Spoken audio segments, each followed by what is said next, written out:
तो hello ventures, तो कैसे हो आप लोग? आई होप सब अच्छे होंगे। तो आपके इस प्यार के चैनल में मेरा स्वागत है। आज जो हम लोग का टॉपिक है ना, नंबर सिस्टम है।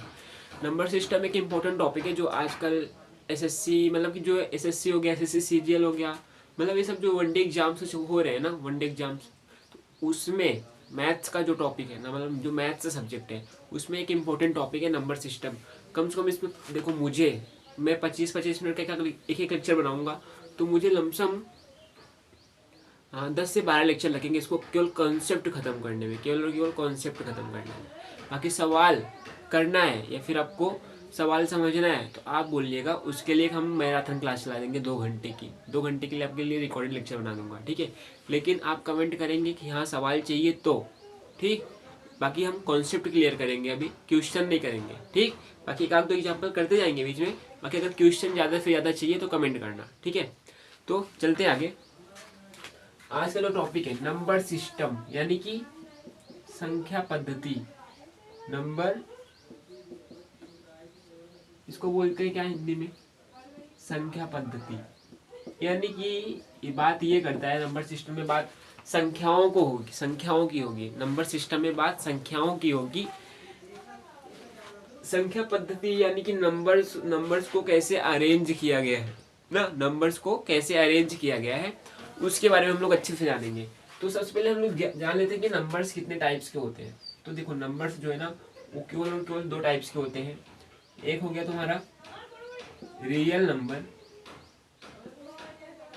एक हो गया तुम्हारा रियल नंबर, और एक हो गया तुम्हारा इमेजिनरी नंबर। क्या हो गया? Imaginary number. जो भी स्पेलिंग होगा देख लेना, ठीक। इमेजिनरी नंबर, तो 2 नंबर हैं कुल, ठीक। रियल नंबर और इमेजिनरी नंबर। तो इसको तो हम लोग को पढ़ना नहीं है ना, वनडे एग्जाम में ये ज़्यादा पूछा नहीं जाता है। बाकी एग्जाम्पल समझ लो, अगर रूट में ऋणात्मक संख्या आ जाए, यानी कि रूट में कौन सी संख्या आए? ऋणात्मक संख्या आ जाए, तो वो संख्या क्या होगी? इमेजिनरी नंबर होगी ना। जैसे रूट में 5 हो गया, तो ये संख्या क्या हो गई? ऋणात्मक संख्या हो गई। इसका कहने का मतलब है कि किसी का स्क्वायर ऋणात्मक अगर हो रहा है, किसी का स्क्वायर यदि ऋणात्मक हो रहा है, किसी का स्क्वायर यदि ऋणात्मक हो रहा है, तो वो हो जाएगी इमेजिनरी नंबर ना। आई होप इतना क्लियर हुआ होगा। अब आगे बढ़ते हैं रियल नंबर पे। रियल नंबर वो होता है जिसको हम लोग नंबर लाइन पे रिप्रेजेंट कर सके। क्या कर सके? रिप्रेजेंट कर सके, यानी कि नंबर लाइन पे इसको हम लोग दिखा सके। अब पूछोगे भैया नंबर लाइन क्या होती है? तो नंबर लाइन एक ऐसी लाइन है, नंबर लाइन एक ऐसी लाइन है जिस पर रियल नंबर स्थित होते हैं। बात ऐसे समझ लो, जिस पे रियल नंबर स्थित होते हैं। अच्छा, तो नंबर लाइन के जो बीच में क्या होता है? जीरो। नंबर लाइन के बीच में जीरो होगा, और राइट हैंड में यानी कि दाएं दाएं तरफ क्या होगा? धनात्मक संख्याएं होंगी। कौन सी संख्याएं? धनात्मक। और बाएं तरफ कौन सी संख्याएं होंगी? बाएं तरफ कौन सी संख्याएं होंगी? ऋणात्मक संख्याएं। और बीच में क्या है? जीरो। समझ में आया? तो ये मतलब कि इस पर जितनी संख्याएं हम लोग लिख सकते हैं, यानी कि 0.1, कुछ भी 1, 2, 3, 100, -100, कुछ भी जो संख्याएं हैं, मतलब ऐसी संख्याओं को छोड़ के जितनी और संख्याएं बच रही हैं, सभी की सभी वास्तविक संख्या में आ जाएंगी। किस में आएंगी? रियल नंबर में आ जाएगा, ठीक है।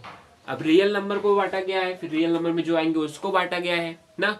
तो अच्छे से समझेंगे, टॉपिक वाइज समझेंगे, मतलब कि हर एक टॉपिक, कौन सा टॉपिक पहले पढ़ना है, कौन सा इसके बाद पढ़ना है, अच्छे से समझेंगे।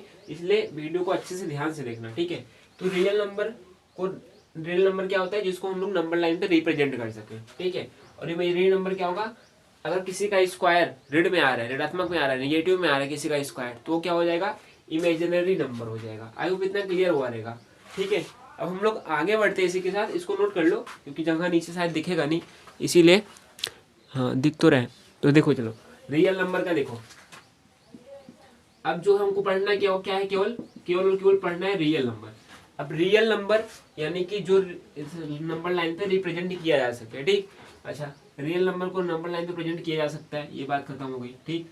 अच्छा, अब देखो रियल नंबर को जो है ना, रियल नंबर को 2 पार्ट में बांटा गया है। एक तुम्हारा है डेसिमल वाला, एक हो गया तुम्हारा डेसिमल वाला, यानी कि दशमलव जिसको बोलते हैं हम लोग। क्या बोलते हैं? दशमलव बोलते हैं। और एक तुम्हारा है इंटीजर। इंटीजर यानी कि पूर्णांक जिसको कहते हैं हम लोग, ठीक है, इंटीजर यानी कि पूर्णांक। तो रियल नंबर जो है ना दो पार्ट में बटा है, एक डेसिमल वाला, एक इंटीजर। इंटीजर पूर्णांक का मतलब क्या होता है, जैसे कि 4 है, ये 4 क्या है, पूरा का पूरा नंबर है।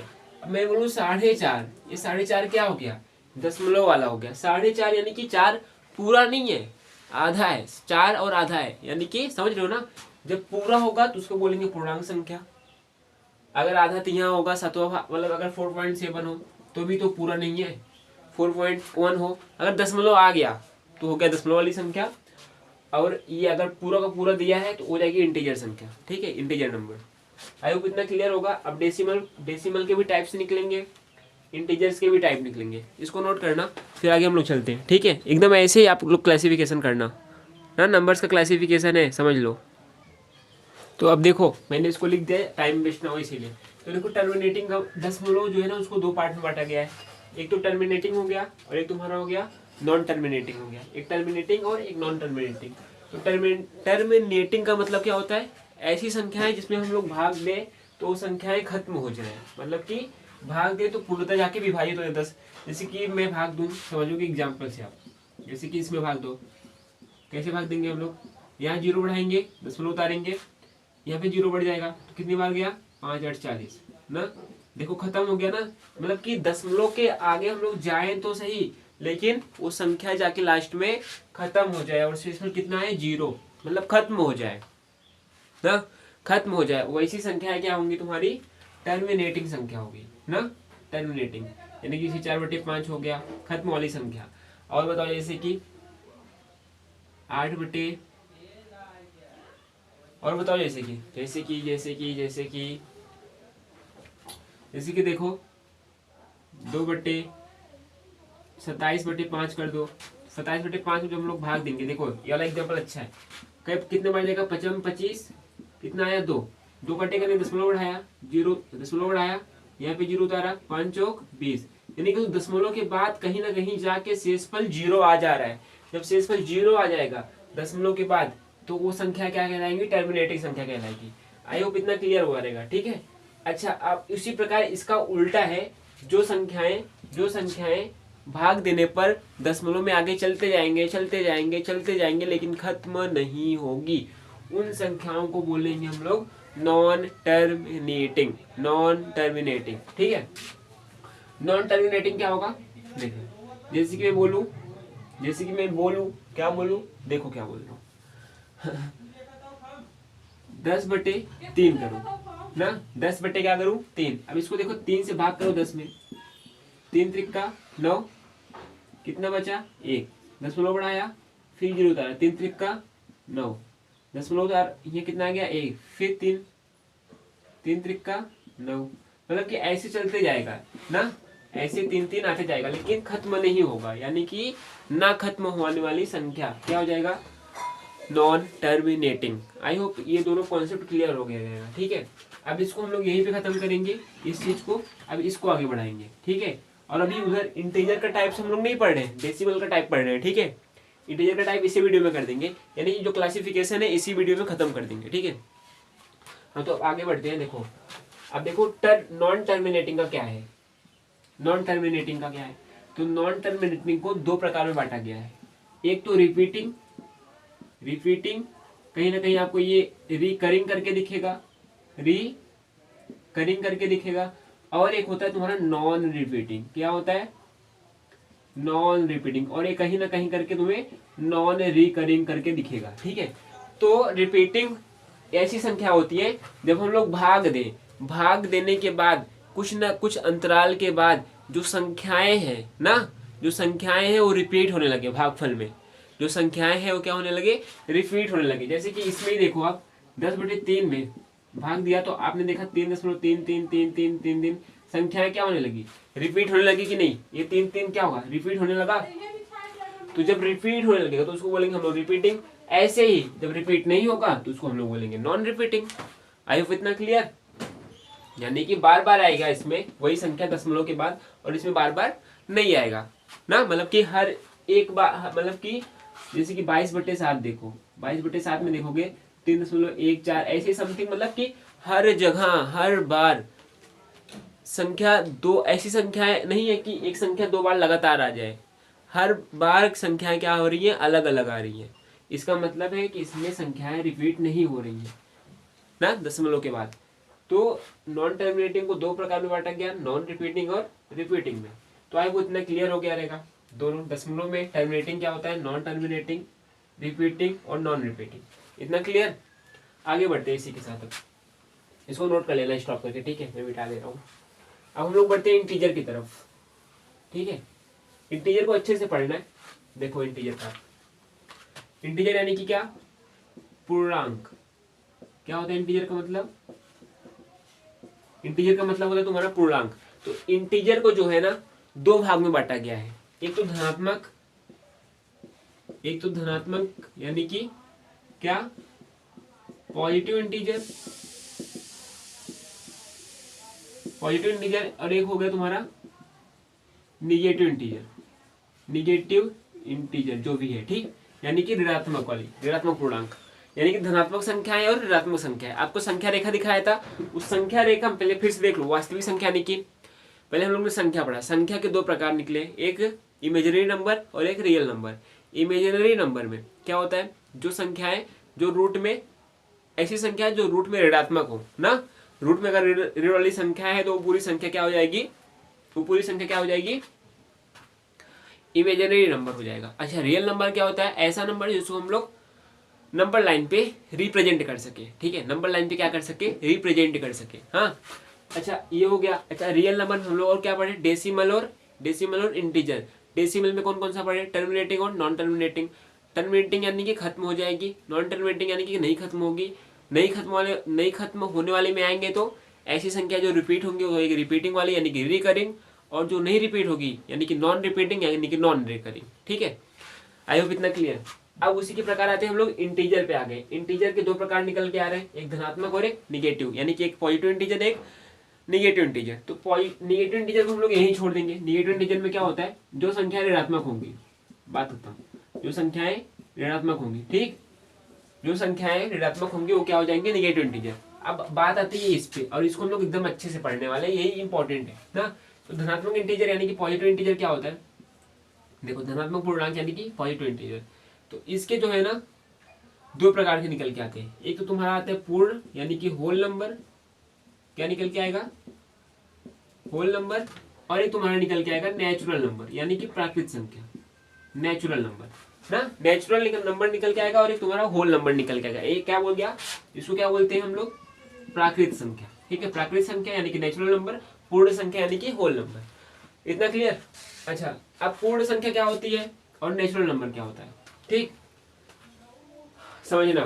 पूर्ण संख्या 0 से स्टार्ट होगी, कहां तक जाएगी, अनंत तक। 0 से स्टार्ट होगी, कहां तक जाएगी, अनंत तक। प्राकृतिक संख्या में क्या होगा, 1 से स्टार्ट होगा, कहां तक जाएगा, अनंत तक। आपसे कोई पूछे कि प्राकृतिक संख्या में 0 आता है, 0 नहीं आता है। पूर्ण संख्या में 0 आता है, हाँ आता है, ठीक। अच्छा, इसमें ऋणात्मक संख्या आएंगी, ऋणात्मक संख्या आएंगी क्या, नहीं आएंगी। इसमें ऋणात्मक संख्या आएंगी क्या, नहीं आएंगी, नहीं आएंगी, ठीक है। क्योंकि ऋणात्मक इंटीजर्स को एक अलग पार्ट में ही बांट दिया गया है। ये तो पॉजिटिव इंटीजर्स के पार्ट है, तो यानी कि पूर्ण और प्राकृतिक की दोनों संख्याएं हमेशा पॉजिटिव रहेंगी। तो प्राकृतिक संख्या क्या होगी, 1 से इन्फिनिटी तक, 1 से अनंत तक का। पूर्ण संख्या क्या होगी, 0 से अनंत तक का, ठीक। आई होप इतना क्लियर। अब प्राकृतिक संख्या के, अब इसका हम लोग अब इसके अंदर घुसेंगे, इसको छोड़ेंगे, ठीक, इसको छोड़ेंगे, मतलब ये यहीं पे खत्म हो गया, छोड़ नहीं रहे। अब इसके अंदर घुसेंगे, सम संख्या, विषम संख्या, भाज्य संख्या, अभाज्य संख्या, इन सब के बारे में हम लोग अच्छे से पढ़ेंगे डिटेल से, ठीक है। तो क्लासिफिकेशन नंबर का आज खत्म करके जाएंगे, ठीक, इसको नोट करना। चलो देखो अभी जरा, एक तो नेचुरल नंबर का जो पार्ट है, एक हो गया तुम्हारा सम संख्या यानी कि इवन नंबर, विषम संख्या यानी कि ऑड नंबर, अभाज्य संख्या यानी कि प्राइम नंबर, और भाज्य संख्या, इसको क्या लिखा है, ये भाज्य संख्या। अच्छा, एक और बच रहा है सअभाज्य संख्या, ठीक है, सअभाज्य संख्या, ठीक है, इसको भी क्लियर करेंगे। तो सम संख्या क्या होगी तुम्हारी, इसको बोलेंगे हम लोग इंग्लिश में इवन नंबर, ये हो गया तुम्हारा ऑड नंबर, और ये हो गया तुम्हारा प्राइम नंबर, और ये हो गया तुम्हारा कंपोजिट नंबर, और ये हो गया तुम्हारा को प्राइम नंबर, क्या हो गया, कॉप्राइम नंबर। ठीक, तो सम संख्या क्या होंगी, ऐसी संख्या है जो 2 से क्या हो जाए, कट जाए। ऐसी संख्या है जो क्या हो जाए, 2 से पूर्णतः विभाजित हो जाए, यानी कि 2 से पूर्णतः विभाजित हो जाए। क्या होंगी, 2 से पूर्णतः विभाजित होंगी। ठीक है, 2 से क्या होंगी, पूर्णतः विभाजित होंगी। विषम संख्या क्या होंगी, ऐसी संख्या जो 2 से पूर्णतः विभाजित ना हो, 2 से पूर्णतः विभाजित ना हो, विभाजित नहीं हो ना, 2 से पूर्णतः विभाजित नहीं होंगी, वो क्या हो जाएंगी, सम संख्या 2 से पूर्णतः विभाजित होगी, विषम संख्या 2 से पूर्णतः विभाजित नहीं होगी, अभाज्य संख्या, ये इंपॉर्टेंट है, इसको देखो। यानी कि अभाज्य संख्या क्या होती है, अभाज्य संख्या क्या होगी, ऐसी संख्या जिसका केवल 2 गुणनखंड हो, ऐसी संख्या जिसका केवल और केवल 2 गुणनखंड हो। गुणनखंड यानी कि जैसे कि देखो 4, जिसकी वैल्यू 6 का गुणनखंड क्या है, 2 और 3 ना, तो यानी कि 6 जो है वो 2 से विभाजित होगा और 3 से विभाजित होगा, यानी कि 6 का कितने विभाजक है, 2 विभाजक है, और एक है कौन सा, 1, समझ में आया, और एक है, और कौन सा, 6, यानी कि 6 1 और 2 3 ना, यानी कि 6 को विभाजित करने वाली कितनी संख्याएं हैं, 2 है, 3 है, 1 है और 6 है। ठीक, गुणा नहीं करना, नहीं तो गलत हो जाएगा। ठीक है, ऐसे कॉमा करके लिख दो ना, इतना क्लियर। यानी कि ये हो गया तुम्हारा गुणनखंड। 6 के कितने गुणनखंड हुए, 1 2 3 4। अब मैं क्या बोल रहा हूँ, अभाज्य संख्या वे संख्याएं होंगी जिसका केवल और केवल क्या हो, 2 गुणनखंड हो। 2 गुणनखंड में कौन कौन से होंगे, 2 गुणनखंड में कौन कौन से होंगे, एक तो वो स्वयं होगा जिस संख्या का गुणनखंड निकाल रहे हो ना। अभाज्य संख्याएं वे संख्याएं होती हैं जिसके पास केवल और केवल 2 गुणनखंड होंगे, उस 2 गुणनखंड में से वो संख्या स्वयं होगी और उसका 1 होगा, यानी 1 होगा और वो संख्या स्वयं होगी 2 गुणनखंड में। ठीक है, जैसे कि मैं 5 लूं, 5 किससे कटेगा, 1 से कटेगा और किससे कटेगा, 5 से कटेगा। 23 लूं, 1 से कटेगा और किससे कटेगा, 23 से कटेगा। 13 लूं, 1 से कटेगा और किससे कटेगा, 13 से कटेगा। यानी कि ऐसी संख्याएं जिसका केवल और केवल 2 फैक्टर हो, गुणनखंड यानी कि 2 फैक्टर हो। ठीक है, 2 फैक्टर हो, एक तो वो स्वयं होगा, सेल्फ होगा, और एक कौन सा होगा, अनदर कौन सा होगा, 1 होगा। ठीक, क्लियर, आई होप इतना क्लियर हो गया रहेगा। ठीक है, अब बात आती है भाज्य संख्या क्या होती है, इसको नोट करना चाहो तो नोट कर लो। ऐसी संख्या जिसका केवल 2 गुणनखंड होगा, एक तो वो स्वयं होगा और एक कौन सा होगा, 1 होगा। क्लियर, एग्जाम्पल 5 जैसे देखो, 1 से कटेगा और 5 से कटेगा, यानी कि एक गुणनखंड 1 हो गया, एक स्वयं हो गया 5 ना। 23 देखो, 23 का केवल एक गुणनखंड 1 हो गया और एक स्वयं 23 हो गया। 13 देखो, 13 एक स्वयं 13 हो गया और एक 1 हो गया। ठीक, क्लियर। अब भाज्य संख्याएं क्या होती हैं, अब भाज्य संख्याएं क्या होंगी, भाज्य संख्याएं यानी कि जो संख्याएं, यानी कि अभाज्य का उल्टा ना, 2 से ज्यादा गुणनखंड होंगे इनके पास, कितने होंगे, 2 से ज्यादा गुणनखंड होंगे, 2 से ज्यादा गुणनखंड होंगे। एक और खुद तो होगा इसका, लेकिन एक एक्स्ट्रा होगा इसका कोई, तो हो जाएगी भाज्य संख्याएं। ठीक है, सहभाज्य समझना है, पहले इसको नोट कर लो। सहभाज्य इसके बाद वाले में कराते हैं, और कुछ इंपॉर्टेंट लाइंस है उसको भी करते हैं हम लोग। ठीक है, पहले इसको नोट करो। हाँ, तो देखना सहभाज्य संख्या क्या होती है, सा का मतलब ही है 7, यानी कि जोड़ा, यानी कि अभाज्य संख्याओं का जोड़ा। ऐसा भी नहीं होता है, अभाज्य संख्याओं का जोड़ा तो सहभाज्य संख्या होंगी, लेकिन अगर मैं बोलूं ये 2 संख्याएं हैं और इनमें जो है, जो कॉमन फैक्टर हो केवल और केवल क्या हो, 1 हो। कॉमन फैक्टर कितना हो, 1 हो। कॉमन फैक्टर कितना होगा, 1 हो, यानी कि 13 देखो किससे कटेगा, 1 से और 13 से। 15 देखो, 1 3 5, 1 3 और 5 ना, क्या बोलते, 1 जैसे कि देखो 1 13 3 5 और 15, इसमें देखो 1 और 1 कॉमन है। ठीक, 1 और 1 क्या है, कॉमन है, यानी कि इसमें देखो केवल और केवल एक कॉमन फैक्टर मिल रहा है, इसलिए 13 और 15 क्या हो गई, सह अभाज्य संख्या हो गई। 13 और 15 क्या हो गई, सह अभाज्य संख्या, यानी कि ऐसी संख्याओं का जोड़ा, संख्याओं का ऐसा जोड़ा जिसमें फैक्टर जो है वो केवल और केवल 1 हो, कॉमन फैक्टर कितना हो, 1 हो। ठीक है, कॉमन फैक्टर कितना होगा इसमें, कॉमन फैक्टर कितना होगा, 1 होगा। कॉमन फैक्टर कितना होगा, 1 होगा। आई होप इतना क्लियर हो गया है। ठीक है, ये देखो जो 3 पॉइंट मैंने अभी लिखा है, सबसे छोटी भाज्य संख्या कौन सी होगी, 4। सबसे छोटी अभाज्य संख्या कौन सी होगी, 2। एक जो है ना तो भाज्य है और ना ही अभाज्य है। ठीक, तो ये तीनों पॉइंट इंपॉर्टेंट है, ऐसे ही लिख दिया, याद कर लेना। तो जो क्लासिफिकेशन है नंबर्स का वह खत्म हो गया शायद, और कुछ शायद बचा नहीं है सब कुछ निचोड़ के रख दिया 20 मिनट में। क्लासिफिकेशन जो है वो हमने 20 मिनट में ख़त्म कर दिया है, ध्यान रखना। ठीक, तो अब मिलेंगे हम लोग नेक्स्ट वीडियो में यूनिट डिजिट टॉपिक लेके। कौन सा टॉपिक? Unit digit. ठीक है, कौन सा टॉपिक लेके आएंगे हम लोग? यूनिट डिजिट, यानी कि यूनिट डिजिट कैसे निकालेंगे हम लोग।